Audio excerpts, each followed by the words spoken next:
A judge is attacked in Las Vegas, USA, and in Milton Keynes, England. What is going on? So let's get into it. But before we do that, if you did not see me meet two great American defense attorneys, then go to Steve Gosney's YouTube channel in his live playlist, where we had a great conversation about faith, justice, life, and love. Let's start with the case in Las Vegas on the 3rd of January 2024. This is the defendant, Delon Redden, at his sentencing hearing, who pleaded with the court that his circumstances had changed, and he was taking steps to address his mental health, and he had opportunities that he wouldn't have if he was incarcerated. This is the prosecutor. He didn't quite see it the same way and asked the court to give a prison sentence because of the defendant's lengthy criminal history. Let's listen to the judge as she lists off the defendant's offenses and asks him if he wants to speak on his own behalf. Mr. Redden, is there anything you want to say on your own behalf before I pronounce sentence? So basically, I would like to tell the courts, everyone here, like, based on my criminal history, like, I feel that, like, I shouldn't be, like, sent to prison for a second time. Have you looked at your criminal history? Have you looked at your criminal history? I actually just, I looked at it. I mean, you lived it, I I suppose. just looked at it, yeah. Yeah. And, you know, 3 felonies, a gross, 9 misdemeanors, multiple DVs. Got a lot going on, sir. yeah, I just figured, like, Battery on a protected person, robberies, attempt home invasion. Go ahead, I didn't mean to interrupt you. I was just... So here we see the defendant again, and now he's going to tell the judge his mitigating factors. I've done a video on aggravating and mitigating factors. I will leave a link in the description area below to that video I did. So let's listen to the defendant speak to the judge. I didn't mean to interrupt you. I was just... I just figure, like, I'm in a better place in my mind, in my mental health. I have a support system. I just got hired as a teamster for, the union, making $20 an hour. And, like, the reason behind every single domestic violence, I've been dealing with mental health, and I didn't know that I was dealing with mental health. And they put me in mental health court, and I still didn't know that I had a mental health problem until it was August 2022 when I realized I have a problem with this. And, like, having a dictionary and, like, understanding myself, getting to know myself a little better, and applying it to my personality, and having an epiphany at that moment in those instances, and just, like, trying to learn from my mistakes, And I feel like I shouldn't be sent to prison, but if it's appropriate for you, then you have to do what you have to do. But I figure that, if I'm in a better place in my life, I'm not doing drugs, I'm not out there committing crimes now, and I feel like I should be given a shot because I'm in a better place than I was then, so, but that's, I'm a person who never stops trying to do the right thing, no matter how hard it is. And I just, and I'm trying, and I never give up trying to do the right thing. I know I'm not a rebellious person. I don't want to be standing there. I don't want you to have to, sit up there and waste your time as well, But the criteria of me saying this is that I'm a person that never stops trying to do the right things, even if it's hard. And I did the best I could. I have mental problems. Thank you. Up next is his defense attorney. He makes a plea to the court supporting probation. Now, it's really hard to hear on the video, so I will, in a nutshell, tell you what he pointed out for the judge to consider. He refers to the PSI, which is the pre-sentencing investigation, and he supports the idea that the defendant can do probation, that the defendant is in a different position and has also got a very generous foster mother who has provided him with a place to live rent-free until he gets on his feet.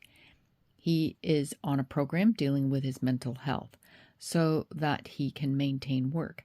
However, at 30 years old, he does not have a high school diploma, and it would be a good idea for him to get one while he's on probation. While saying this, the defendant nodded his head in agreement.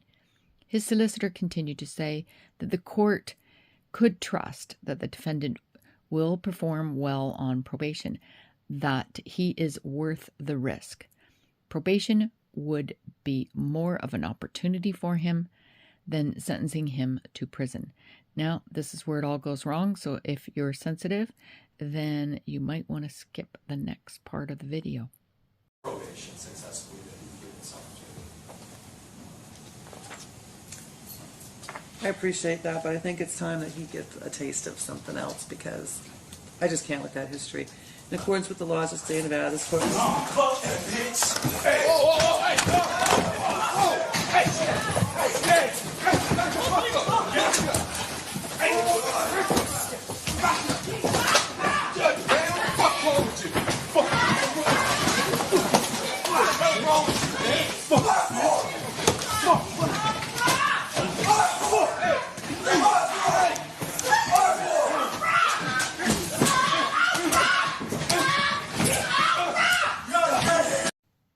Now, I've stopped it right there as chaos went on for several more minutes.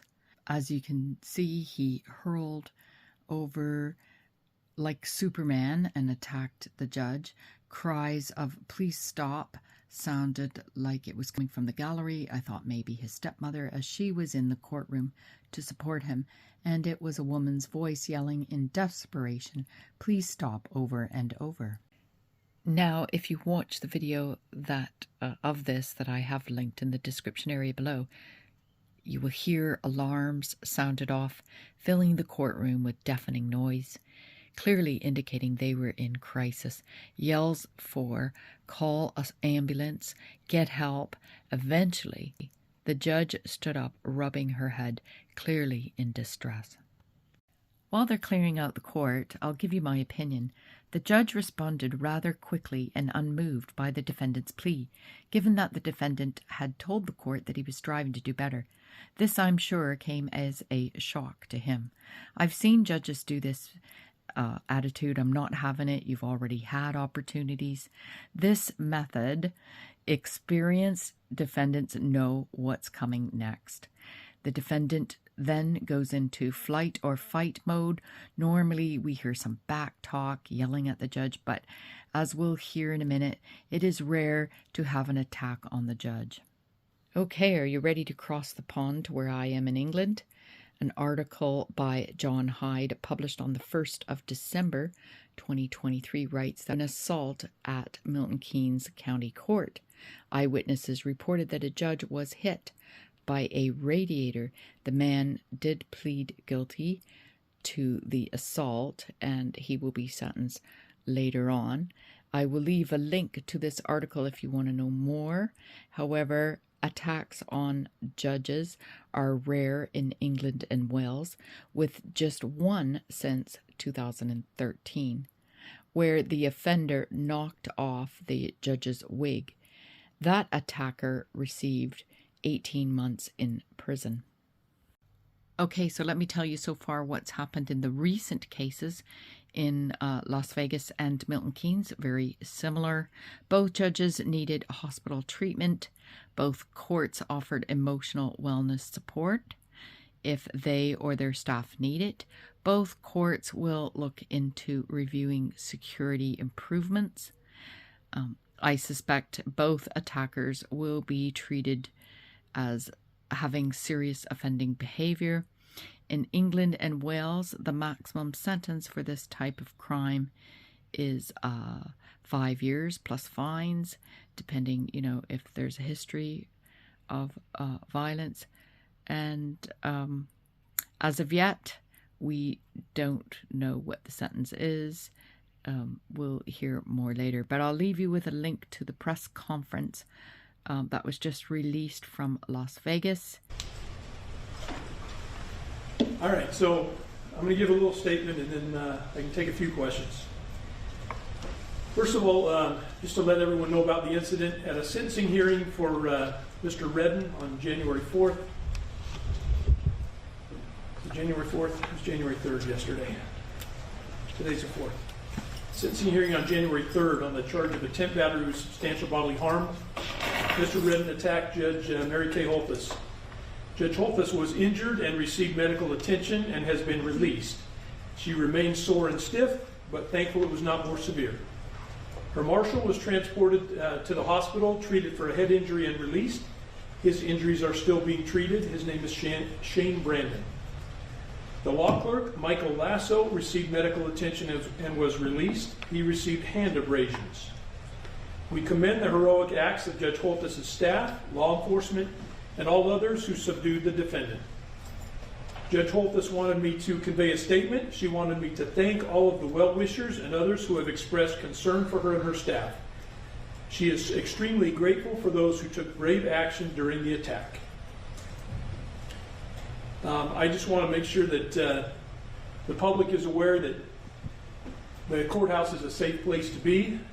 This was a very unique situation, and we're doing what we can to continue to maintain the integrity of the court and the safety that we have here. I'll take a few questions if you have. I'll leave the full clip below as well. On this channel, you'll find a variety of playlists to suit every curiosity about the justice system, and we provide you with a visual to information and the process. By leaving a comment, you may help someone else that will read your comment. And of course, I love to read all comments as they are valued, and together we can be more informed. And this information may help you or someone you know. In the meantime, please like this video if you like this kind of content. Hit the subscribe button and the notification bell if you want to be notified when I'm going live or upload another video. I'm Karen Cole from Legal Minded Friends. Information is power, meaning if you know something, you can make decisions that are right for you.